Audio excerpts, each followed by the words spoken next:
ไม่เหงาค่ะคือครั้งสุดท้ายที่เหงาคือตอนมีความรักด้วยซ้ำเป็นโสดนี่จริงๆไม่เหงาเลยคือมนุษย์เราหลายๆคนก็เกิดมาอยากมีผัวมีเมียกันทั้งนั้นนะแต่ว่ากูก็ต้องยอมรับว่ามนุษย์เราหลายๆคนก็เกิดมาเพื่อจะไม่มีผัวไม่มีเมียนราวันปฐมวัฒน์ค่ะชื่อคันฉาตันศรีกันสองครับชื่อเล่นชื่อต่อครับผมโสดมาแล้ว8 ปีครึ่งสิงหาปีนี้ก็จะเข้าปีที่10แล้วครับผม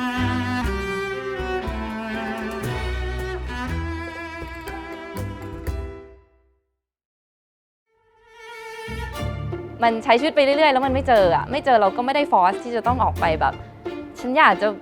มีใครจังเลยมันไม่มีความจำเป็นอะไรแบบเนี้ยเราเขียนหนังสือเราพูดเรื่องการเป็นมนุษย์คนเดียวหรืออยู่คนเดียวคนจะชอบเข้าใจว่าเราแบบไม่อยากมีแฟนอะไรมันก็ไม่ใช่นะคือแต่ก่อนชอบหาเหตุผลให้ติดให้ตัวเองว่าโอ๊ยเราเป็นคนโลกส่วนตัวสูงอะไรเงี้ยเราเลยแบบว่าคบใครได้ไม่นานแต่ว่าหลังจากนั้นเราก็พบว่าอ๋อจริงเราแค่เป็นคนขี้รำคาญก็ง่ายๆเงี้ยกระชักว่าวจบแค่นั้นแหละเรื่องทางกายเนี่ยยูก็ออกไปหาวันไหนแสดงก็ได้หรือว่ายูก็อยู่บ้านช่วยตัวเองไปแล้วเรื่องทางอารมณ์เราก็มีเพื่อนที่จะคอยรองรับคือเรารู้สึกว่าเราสามารถที่จะแต่งออกไปได้ในกับคนหลายๆกลุ่มเราก็จะไม่เหงาแต่ว่าในที่สุดถ้ามันมีคนคนหนึ่งที่เป็นได้ทุกอย่างมันก็ดีแต่ว่ามันจะมีหรือเปล่าอันนี้ไม่รู้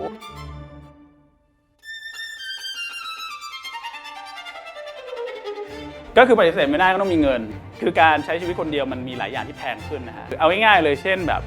ไปกินข้าวไม่มีคนหารหรือ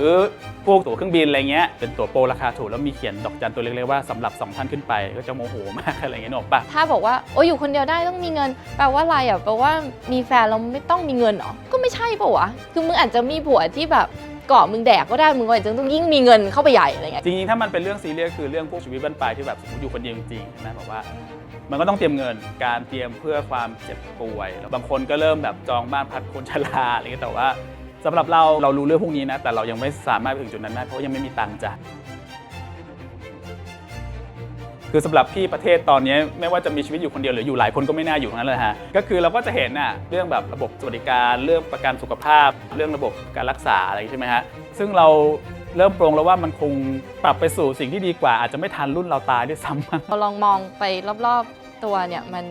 เราอยากจะผลิตเด็กอีกชีวิตหนึ่งออกมาอยู่ในสังคมแบบนี้เหรออะไรเงี้ยคือเรารู้สึกว่ามันไม่ใช่แค่เราไม่พร้อมด้วยซ้ำแน่นอนคือทางเศรษฐกิจอะไรเราก็อาจจะไม่ได้พร้อมขนาดนั้นเราว่าสุดท้ายมันเป็นเรื่องการตัดสินใจว่าประเทศนี้โลกนี้เอาจริงในภาพรวมโลกมันก็ไม่ได้น่าอยู่ขนาดนั้นไม่รู้เป็นตั้งแต่ยุคที่ผ่านๆรุ่นพ่อรุ่นแม่แล้วแต่ว่าเราจะเริ่มเห็นว่า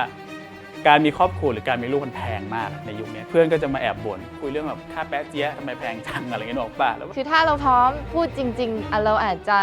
adopt เด็กหรืออะไรอย่างเงี้ยค่ะคือมันอย่างน้อยก็เรื่องการช่วยแก้ปัญหาสังคมคือเพื่อนเราก็พูดตรงๆเลยว่าเขามีลูกเพื่อแบบอยากให้มีคนดูแลตอนแก่มันก็เป็นวิธีคิดแบบนึงแต่ละว่าเราไม่อินด้วยอะไรเงี้ยรู้สึกว่ามันไม่ค่อยแฟร์ถ้าเรามีลูกโดยที่เรามี mindset แบบนั้นอะไรเงี้ยนะ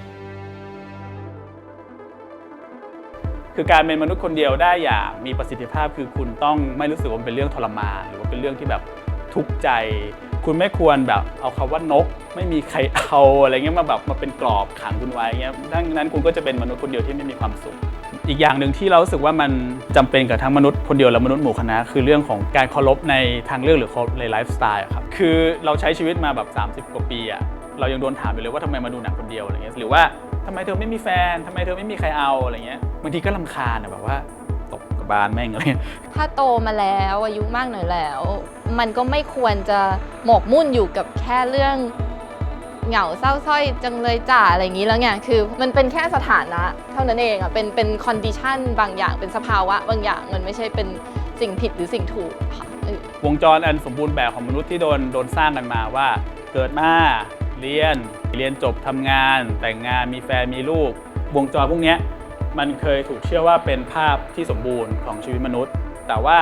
การอยู่คนเดียวหรือไม่แต่งงานหรือไม่มีลูกมันไม่ใช่ว่าแปลว่าชีวิตคุณไม่สมบูรณ์ถูกไหมครับซึ่งเรารู้สึกว่ามันไม่ควรจะมองว่าอันนี้เป็นแนวคิดกระแสหลักอันนี้เป็นแนวคิดกระแสรองสิ่งที่เราพูดมาตลอดคือมันเป็นแนวคิดที่แบบช้อย1ช้อย2ช้อย3อะไรเงี้ยคือชีวิตเราไม่ควรจะมีแค่ช้อยเดียว